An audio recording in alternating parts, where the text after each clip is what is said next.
우리가 어제 시간에 사도행전 말씀을 계속 상고해 나가면서 8장 9절에 보면 마술사 시몬이 빌립의 전도를 받아 믿고 세례를 받습니다. 그 성에 시몬이라 하는 사람이 전부터 있어 마술을 행하여 사마리아 백성을 놀라게 하며 자칭 큰 자라 하니 낮은 사람부터 높은 사람까지 다 청종하여 가로되 이 사람은 크다 일컫는 하나님의 능력이라 하더라. 오랫동안 그 마술에 놀랐으므로 저희가 청종하더니 빌립이 하나님 나라 민 예수 그리스도의 이름에 관하여 전도함을 저희가 믿고 남녀가 다 세례를 받으니 시몬도 믿고 세례를 받은 후에 전심으로 빌립을 따라다니며 그 나타나는 표적과 큰 능력을 보고 놀라니라. 자, 마술사 시몬이라는 사람이 있었죠. 시몬이 마술을 그렇게 잘 했는데 그건 하나의 마술이라는 건 속임수에 불과한 거죠. 그런데 빌립이 기사와 표적을 행하는 걸 보고 빌립을 따르게 되어집니다. 그러니까 성경에서의 표적이라는 것은 큰 의미가 있어요. 그러니까 하나도 그냥 사람을 속임수로 속이는 것이 아니라 표적을 통해서 결국 그리스도를 증거하고 하나님의 여호와심을 깨닫게 그렇게 만들어주는 놀라운 역사가 표적을 통해서 주어지죠. 자, 예수가 그리스도라 전하며 표적을 행합니다. 그러니까 표적 자체에 의미가 있는 게 아니라 표적을 통해서 뭐예요? 예수가 그리스도라고 전해지는 여기에 생명의 주를 영접하도록 하는데 이 표적의 의미가 주어지는 거예요. 그러니까 뭐 성경에 눈을 뜨게 했다, 안진뱅이를 일으켰다, 일어났다, 눈을 떴다 하는 게 중요한 것이 아니라 그 표적을 통해서 뭐예요? 바로 메시아가 이 땅에 오셨구나, 이걸 깨닫는 거죠. 이사야가 예언하기를 메시아가 오면 소경의 눈을 뜨고 안진뱅이 일으키면서 죽은 자를 살리고, 그러니 이가 오면 바로 누구다? 메시아다. 그러니까 메시아가 오셨다는 걸 증거해 주는 게 표적이다.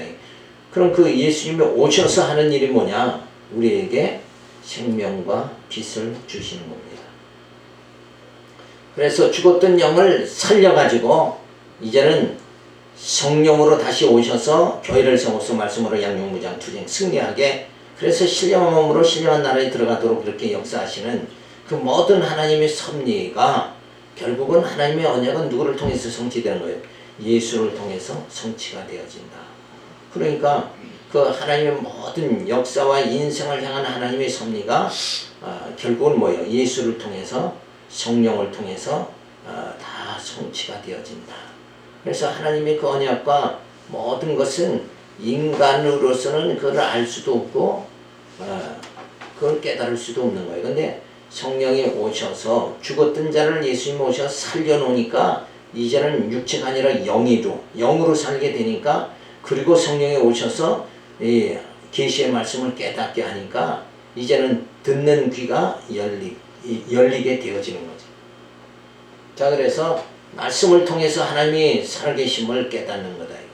그래서 성령에 의해서 영안이 뜨여진 자들은 역사서를 보면서 하나님의 뭐를 깨달아요? 존재를 깨닫고, 시가서를 통해서 뭐예요? 하나님의 속성을 깨닫는, 이렇게 되어져야 되는데 그냥 그 부분 사건에 매여가지고 나도 이런 능력을 행했으면 좋겠다, 이래서 세계적인 뭐가 됐으면 좋겠다, 부흥사가 됐으면 좋겠다, 이런 야무진 꿈을 꾸고 있지만 그거는 처음서부터 뭐예요? 빗나간 거다. 우리는 예수의 증인입니다. 그러니까 주일마다 이렇게 강단에서 말씀이 전파될 때마다 그 모든 말씀의 핵심, 그 내용은 뭐가 되어야 되느냐? 메시아 증거가 되어져야 된다. 왜? 예수가 생명이잖아요. 그래서 예수가 증거될 때 생명의 역사가 주어지잖아요. 예수가 내 안에, 내가 예수 안에 거할 때만이 뭐예요? 생명의 역사가 주어진다. 이걸 떠나면 교회는 뭐예요? 세상 사람들 말로 그건 시체에 불과한 거다. 죽은 상태가 되는 거예요. 그러니까 우리가 지금 살아있다는 것은 내 안에 뭐가 살아있다는 거예요. 하나님의 말씀, 이 생명이 살아있다는 증거다. 그래서 우리가 늘 사람의 것을 보는 게 아니라 그 중심을 봐야죠. 그래서 하나님도 사람을 외모로 취하지 않고 그 중심을 보신다. 그러니까 외모라는 건 육체를 말하는 거고 중심은 뭐예요? 영을 말하는 거잖아. 하나님은 꼭 영을 인도하기 위해서 예수 보내고 성령 보내고 교회 세워서 이렇게 말씀으로 깨닫게 만들어주는 거예요. 그래서 오늘 이 빌립이 표적을 행한 것도 핵심이 뭐냐? 예수가 그리스도라고 전하기 위해서 표적을 행했다. 그래서 표적 행한 빌립의 이름이 나타나는 것이 아니라 표적을 통해서 누구 이름이? 예수의 이름이 나타나야 된다. 자, 그래서 빌립이 전도하며 세례를 행하죠. 그래서 이 마술을 행하던 사람이 빌립을 통해서 뭐예요? 예수를 믿고 예수를 전하는 자가 되어지는 거예요. 그러니까 마술은 아무것도 아니라는 게 뭐예요? 증거가 되어지는 거죠. 자, 예수님 모시기 전에 627년 예레미야 선지자를 통해서 이제 내가 어찌하여 너희 중에 선지자 노릇을 하는 아나도 사람 예레미야를 책망하지 아니하느냐. 그래서 거짓 선지자를 책망하라고 그렇게 말합니다. 그러니까 거짓과 참을 구별할 줄 알아야 그 사람이 어떤 사람이에요? 진리를 깨달은 사람이다. 진리를 모르면 참과 거짓을 구별을 못해요. 그러니까 이게 성경을 드문드문 가르쳐도 그게 올바른지 참인지 것인지를 모르는 거예요. 그러니까 어떤 게 더 좋은 우리가 해나가야 되는 방법인가. 그러니까 하나님 말씀을 처음부터 끝까지 살펴나가는 이 강론 설교가 성경 강론이 그게 정답이다. 그래서 하나님의 계시의 말씀을 통해서 그래서 갈라디아서에서는 이 하나님의 말씀이 절대 진리다. 근데 절대 진리가 될 수밖에 없는 이유가 갈라디아에서 뭐라 그러냐면 말씀이 절대 진리인 것은 사람이 만든 것이 아니라 뭐예요? 하나님께서 하늘로부터 주어졌기 때문입니다. 그러니까 하늘로부터 주어지는 게 뭐예요? 계시잖아요. 하나님이 보여주셨다. 그것만이 절대 진리다. 그러니까 절대 진리를 따라서 우리가 살아간다는 것은 늘 힘이 주어지는 거죠. 거짓을 따라가는 것보다 또 불분명한 그런 걸 따라가고 윤리 도덕을 따라가는 것이 아니라 이 진리를 계시의 말씀을 듣고 깨달으면서 여호와를 경외하며 우리가 살아간다는 것은 이건 정말 하나님의 은총이다. 이렇게 우리가 살펴봐야 됩니다. 그래서 거짓 선지자를 거짓과 참을 구별할 수 있는 성도들이 다 되어져야 된다. 이게. 자, 마술사 시몬이 빌립의 전도를 받아 믿고 세례를 받습니다. 마술사를 많은 사람이 따랐으나 이 마술사 자체도 뭐예요? 빌립을 따르게 되는 이런 역사를 통해서 뭐예요? 하나님의 살아계심을 증거해 주는 거죠.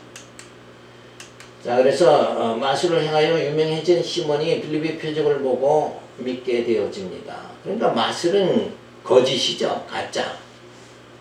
근데 표적은 뭐예요? 이건 진짜다. 이게. 하나님의 능력으로 표적을 행하게 되어지죠. 그래서 빌립이 예수가 그리스도라 전하며 표적을 행하게 되어집니다. 그래서 빌립이 예수를 믿는 이들에게 세례를 행하게 되어집니다. 자, 그러니까 이때 당시 세례라는 것은 결국은 뭐예요? 유대교에서 기독교로 예수를 믿는 자로 되어졌다 하는 하나의 선언이 되어지는 거죠. 자, 그래서 이러한 사건들을 통해서 유다와 사마리아의 전도가 주어지면서 빌립의 전도가 주어지죠. 마술을 행하는 시몬도 하나님의 능력으로 표적을 행하는 것을 보고 예수가 그리스도이심을 믿고 세례를 받는 것을 보아도 예수가 그리스도라는 게 분명하다. 그래서 그리스도가 증거가 되어지는 거예요. 그러니까 늘 강단에서는 그리스도 증거, 여기에 모든 설교의 핵심, 초점이 맞춰져야 된다. 그렇지 않으면 뭐가 돼요? 사람의 말이 될 수밖에 없는 거죠. 그래서 우리는 성경을 통해서 정말 하나님의 음성을 듣는 자가 되어져야 됩니다. 자, 8장 14절은 베드로와 요한이 사마리아에 내려가 성령을 받게 되어집니다. 자, 예루살렘의 사도들이 사마리아도 또 하나님의 말씀을 받았다 함을 듣고 베드로와 요한을 보내며 그들이 내려가서 저희를 위하여 성령 받기를 기도하니 이는 아직 한 사람에게도 성령 내리신 일이 없고 오직 주 예수의 이름으로 세례만 받을 뿐이더라. 이에 두 사도가 저희에게 안수하며 성령을 받는지라. 그러니까 요 사마리아 지역에도 정말 성령을 받게 하는 사도들의 역사가 주어지는 거죠. 자, 사마리아에도 하나님 말씀을 받았다 함을 듣고 베드로와 요한이 파송이 되어집니다. 자, 빌립이 전도하며 세를 주었으나 성령을 받지 못하였죠. 예, 사도들의 빌립에 의해 예수가 그리스도라는 말씀의 증거를 받은 자들에게 성령 받기를 원하며 기도하니 모두가 성령을 받게 되어집니다. 자, 예수님 오시기 전에 700년 전에 이사야 선지자를 통해서 백성과 양떼의 목자를 바다에서 올라오게 하신 이가 이제 어디 계시냐? 그들 가운데서 성령을 두신 이가 이제 어디 계시냐? 그래서 성령 보내주실 것을 이미 예언을 해주시고 있었다 하는 거잖아요. 자, 그래서 이사야 선지자로 예언된 성령이 결국은 뭐예요? 사도들에게 성령이 주어지게 되고, 그리고 사도들을 통해서 저 사마리아 지역까지도 성령을 받게 하는 역사가 주어집니다. 자, 베드로와 요한이 사마리아에 내려가 성령을 받게 되어집니다. 자, 그러면 성령을 받는다 이렇게 할 적에 우리 일반적인 생각에는 뭐예요? 뭐 방언을 하고 어떤 능력을 행하고 병 고치고 뭐 이런 안진병이 일으키고 막 이런 그런 능력이 주어지면 저 사람은 정말 성령 받았다. 막 이렇게 표피적으로 해석들을 하고 생각들을 하지만 실제 성령 받았다 그러면 뭐예요? 그 의미는 뭐냐면 지금까지 육체로 살던 자가 그리스도의 영으로 살게 되어지는 거. 그렇게 전환시켜주는 그것은 인간의 힘으로 안 되니까 성령이 오셔서 그렇게 해주시는 거다. 육체가 아니라 이제는 뭐예요? 영으로 살아갈 수 있도록 이렇게 만들어 주시는 게 바로 성령의 놀라운 은사죠. 성령의 역사다 이렇게 봐야 되는데 그냥 성령 그러면 무조건 뭐예요? 얼뜻 두 단어를 생각하는 게 능력 이 생각만 한데 무슨 성령이 우리에게 어떤 보통 사람들이 할 수 없는 어떤 능력 베푸는 거 이거 주기 위해서 성령이 오신 게 아니라 아담의 후손은 다 죽었잖아요. 영이 죽었으니까 영을 예수님이 살려주시니까 그 영으로 살아갈 수 있도록 성령께서 우리를 세상 끝날까지 인도해 주시는 이제 거기에 초점이 맞아져야 돼요. 근데 그 영으로 살아간다는 것은 뭐예요? 일단은 눈에 안 보이잖아요. 안 보이니까 성령 받은지를 잘 모르는 거죠. 그리고 무슨 어떤 능력을 행하면 저 사람은 저 종은 진짜 성령을 받았다 이렇게 생각을 하지만 그래서 성령은 우리 성도들에게 모든 자에게 성령이 주어졌죠. 그리고 모든 자에게 어떤 특별한 능력과 역사가 나타나는 게 아니라 성령이 모든 사람에게 임하였다는 것은 이제 육체로 살던 사람이 그리스도의 영으로 다 살아가게 됐으니까 그 성령 다 받은 거예요. 그냥. 그렇죠? 성령 다 받았어요. 근데 그게 사람이 눈에는 안 보이니까 마치 안 받은 것 같이 생각하지만 예수를 영접하고 우리가 계시의 말씀을 깨달으면서 영적으로 살아가는 자들은 다 뭐예요? 성령 받은 자다. 성령 다 받은 거예요. 그러니까 뭐 구원받은 날짜가 언제입니까? 이런 식으로 당신 성령 받았습니까? 뭐 이렇게 질문하는 사람 보면 야 이미 다 받았어요. 왜? 지금 우리는 그리스도의 영으로 예수 안에서 살아가잖아요 지금. 그럼 성령 다 받은 거라니까. 그 영 자체가 육이 아니라 영이 됐다는 이 자체가 벌써 영적 삶을 살아간다는 그 자체가 성령 받은 거다 이거예요. 그런데 인간은 자꾸 뭔가 신비적인 걸 갖다 덧붙여져야 뭐예요? 성령 받았다 이렇게 생각한다는 거. 그건 다 성경을 정확하게 모르는 무지에서 나오는 거다. 그런 거잖아요. 자, 그러니까 베드로와 요한이 사마리아에 내려가서 성령을 다 받게 했다. 이것은 뭐예요? 사마리아 사람들이 그냥 육체로 살아가던 자들을 다 뭐예요? 그리스도의 영으로 살아가도록 이제는 다 영적 삶을 살아가도록 그렇게 만들었다. 그 얘기를 하는 거다. 자, 그래서 세례는 빌립에 세례를 주었으나 성령을 받지 못하였죠. 그러니까 이때 세례는 사실 침례인데 그냥 그런 의식을 행하는 것뿐이다 이거예요. 그래 성령을 받아야 진짜 말씀을 깨닫고 예수가 그리스도 하나님의 여호와심을 깨닫게. 그래서 하나님을 경외하는 자가 되어진다. 자, 사마리아에 말씀이 전하여졌다 하여 사도들이 파송이 되어지죠. 그래서 사도들이 기도하여 성령을 받게 합니다. 자, 이런 사건을 통해서 유다와 사마리아의 전도가 빌립의 전도가 주어지죠. 예수님의 예언대로 예루살렘으로부터 유다와 사마리아에까지 복음이 전파되는 역사적 사실을 보더라도 예수가 그리스도이심을 믿을 수 있는 것이다. 자, 8장 18절에 보면 베드로가 시몬의 악을 책망하고 예루살렘으로 내려옵니다. 시몬이 사도들의 안수함으로 성령 받는 것을 보고 돈을 들여 가로되 이 권능을 내게도 주어 누구든지 내가 안수하는 사람은 성령을 받게 하여 주소서 하니 베드로가 가로되 내가 하나님의 성물을 돈 주고 살 줄로 생각했으니 내 은과 내가 함께 망할지어다. 하나님 앞에서 내 마음이 바르지 못하니 이 도에는 내가 관계도 없고 분깃도 될 것이 없느니라. 그러므로 너희 이 악함을 회개하고 주께 기도하라. 꼭 마음에 품은 것을 사하여 주시리라. 내가 보니 너는 악독이 가득하며 불의에 매인 바 되었도다. 시몬이 대답해 가로되 나를 위하여 주께 기도하여 마른 것이 하나도 내게 임하지 말게 하소서 하니라. 두 사도가 주의 말씀을 증거하여 말한 후 예루살렘으로 돌아갈새 사마리아인의 여러 촌에서 복음을 전하느니라. 자, 돈 주고 성령 받게 해달라. 이것도 뭐예요? 결국 뭐에 초점이 맞춰지는 거예요? 능력을 돈 주고 살려고 하는 거죠. 그래서 누구 낯이 나려고? 자기 영광 취하려고 하는 거다.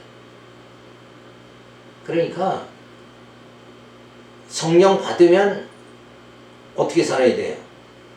내 소견으로 사는 게 아니라 주님 뜻대로 그리스도의 영으로 주님 뜻대로 살아가는 요 삶이 주어져야 된다 이게. 근데 거기까지 생각을 못하고 어때요? 성령이 마치 어떤 큰 사람이 할 수 없는 능력을 행한다. 여기까지밖에 생각이 못 미치니까 그 능력을 뭐에 돈 주고 살려고 하는 거. 그 어리석은 생각을 하는 거죠. 그러니까 베드로가 책망을 하는 겁니다. 그러니까 오늘날도 많은 사람들이 내가 성령 받아서 막 세계적인 봉사가 되고 큰일 한번 해보겠다. 이런 마음을 가지면 잘못된 거다. 내가 성령을 받고 아직 성령 받지 못한 자들을 육체로 살아가는 게 아니라 그리스도의 영으로 살아가도록 내가 정말 그리스도의 남은 고난에 복음 전하는 남은 고난에 내가 참여해야 되겠다. 이런 자세로 성령을 받아야 된다. 그죠? 그러니까 고난을 받기 위해서 성령 받는 거예요. 이런 마음의 자세가 가져져야 되죠. 내가 영광 얻으려고 성령 받는 게 아니라 그리스도의 남은 고난이 뭐예요? 복음 전해서 영혼들을 구원하는 거잖아요. 그 일을 할 수 있도록 성령이 나와 함께 해주시옵소서. 이렇게 기도해야 되는 거죠. 자, 사도들이 안수함으로 성령 받는 것을 보고 그 권능을 돈 주고 사려고 하는 거예요. 그러니까 자 교회 하면 괜찮다더라. 그냥 세상 직업 가지는 것보다 이렇게 해서 신학교를 간다 그러면 그 출발부터 잘못된 거다. 자, 하나님의 성별인 성령을 돈으로 사려하니 악하다 하며 책망을 합니다. 돈 주고 뭘 하려고 하는 거. 그거 다 돈 주면 뭐예요? 자기를 위해서 사용하려고 하는 거 아니에요. 그러니까 그게 다 악한 거다. 성령을 받으면 주를 위해서 일을 해야죠. 영혼들을 구하는 이 일에 힘을 써야 되겠다. 이렇게 하면서 성령을 받아야 되는데 성령 받아서 능력 행해가지고 인기가 주어지고 그러면은 야 뭔가 많은 사람이 따르면 뭔가 될 것 같으니까 그게 다 악한 생각이다. 사도들이 돌아가자 사마리아인은 여러 촌에서 복음을 전하게 되어집니다. 자, 예수님 오시기 1447년 모세를 통해서 발람에게 뇌물을 주어 너희를 저주하게 하려 하였으나 저주를 변하여 복이 되게 하셨으니 하고 신명기 23장에 주어지죠. 뇌물로 하나님의 일을 그릇되게 할 것을 예언하려고 하니까 이게 얼마나 악한 거냐.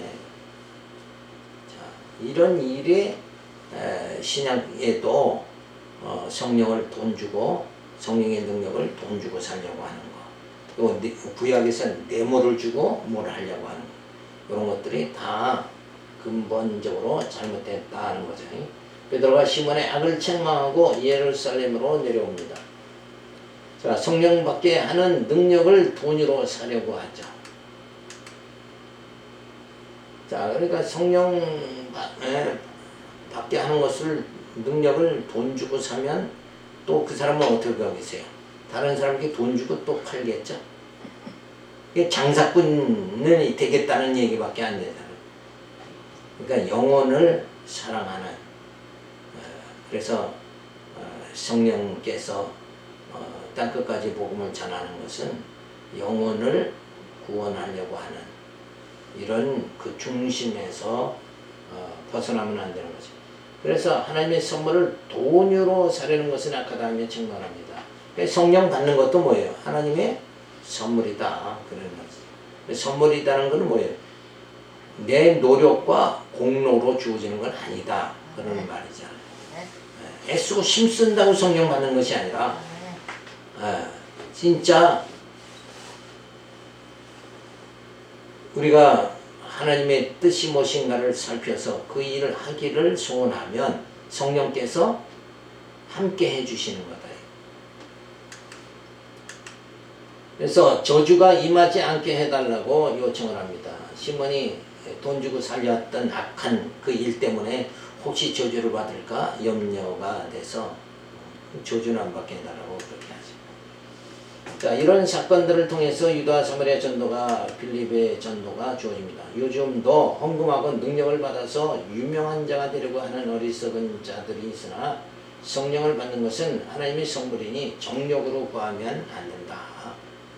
그러니까 성령이 이 땅에 오신 근본적인 이유가 무엇인가 그거를 알아야 되죠.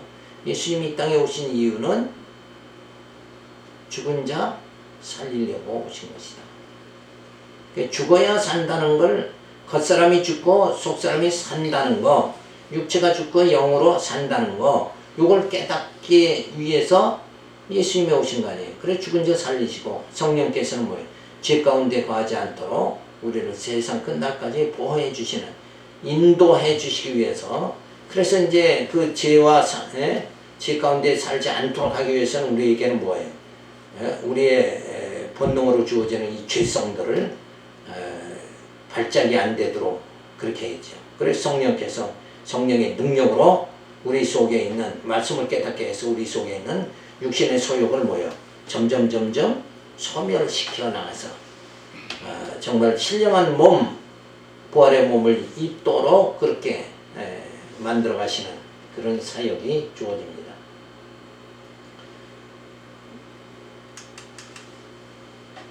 자, 그 다음에 두 번째는 내시에게 전도가 주어지죠. 8장 26절은 빌립이 사자 말대로 가다가 에티오피아 내시를 만납니다. 주의 사자가 빌립도로 일러 가라사대 일어나서 남으로 향하여 예루살렘에서 가사로 내려가는 길까지 가라 하니 그 길은 광야라. 일어나 가서 보니 에디오피아 사람 곧 에디오피아 여왕 간다게의 모든 국고를 맡은 큰 권세가 있는 내시가 예배하러 예루살렘 왔다가 돌아가는데 병거를 타고 선지자 이사이 그를 밀더라. 성령이 빌립도로 이르시되 이 병거로 가까이 나가라 하시거늘 빌립이 달려가서 선지자 이사이 그를 읽는 것을 듣고 말하되 읽는 것을 깨닫느뇨 대답하되 지도하는 사람이 없으니 어찌 깨달을 수 있느뇨 하고 빌립을 청하여 병거에 올라 같이 앉으라 하니라. 자, 주의 사자가 빌립에게 예루살렘에 가서에서 가사로 내려가는 길까지 가라고 지시하죠.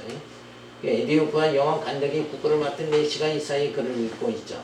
읽는 것을 깨닫느냐 하니 내시가 빌립을 청하여 병거에 올라 앉으라고 그렇게 합니다.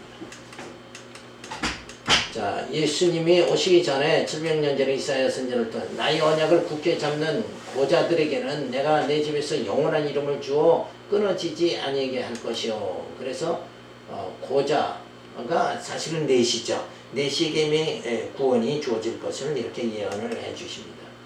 자, 빌립이 사자 말대로 가다가 에디오피아 내시를 만나죠. 주의 사자가 빌립에게 가사로 내려가는 길까지 가라고 합니다.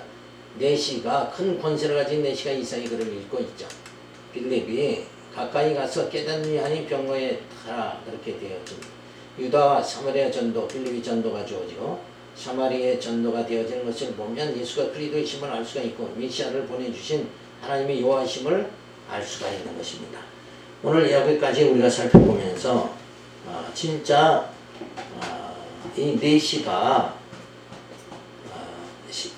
하나님 말씀을 봐도 깨닫지를 못하죠. 그러니까 뭔가 가르쳐주는 자가 있어야 될 거 아니냐. 그래서 그게 바로 가르치는 은사죠. 은사 있는 사람이 바르게 성경을 어떤 방향으로 어떻게 이건 무슨 의미다 이러고 가르쳐줘서 큰 이렇게 뭐예요. 성경에 하나님의 역사 섭리의 큰 뜻을 살필 수 있고 그거에 따라서 성경을 부분적으로 다 거기에 맞춰서 이렇게 해석할 수 있도록 되어지는 그것이 우리가 지금 상고하는 다 성경 신학이죠.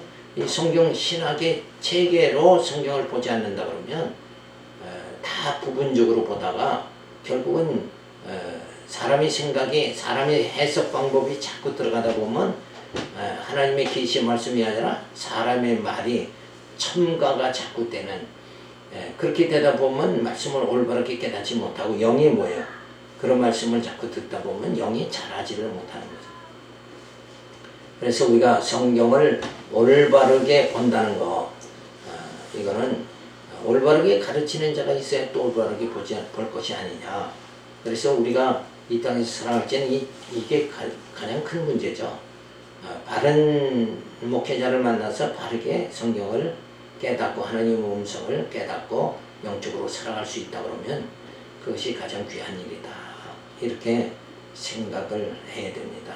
그래서 우리가 성경에 늘 관심을 하나님의 음성에 관심을 갖고 성경은 여기서 이 말씀은 왜 이렇게 기록됐을까?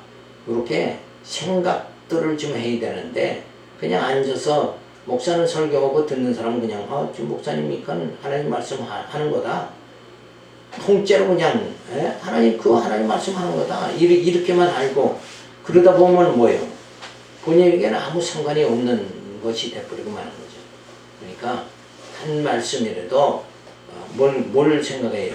저게 무슨 의미인가 이렇게 생각해서 말씀으로 영의 양식을 먹고 내 영이 자꾸 자라나도록 그죠? 속사람이 점점 거룩해지고 자라나도록 그렇게 돼서 내가 이 영적 생활, 성령이 인도하는 영적 생활이 올바르게 되어질 수 있도록 해야 되겠다는 기본적인 그 자세 이런 게 중요합니다. 학생이 공부할 자세가 안 돼 있으면 결국은 뭐예요? 선생님과 강의 듣고 그냥 그 시간으로 다 잊어버리고 끝나는 거죠. 그러니까 우리가 세월을 아끼라는 것은 결국은 하나님의 말씀이 하나님의 역사 섭리가 어떻게 지금 진행되는가를 관심을 가지고 성경을 통해서 깨닫고 우리 영이 정말 그 하나님 말씀으로 양식을 먹고 살아갈 수 있도록 그렇게 되어지기를 바랍니다. 기도하겠습니다. 할렐루야 감사를 드립니다. 사도행전을 통해서 정말 하나님 말씀을 누가 가르쳐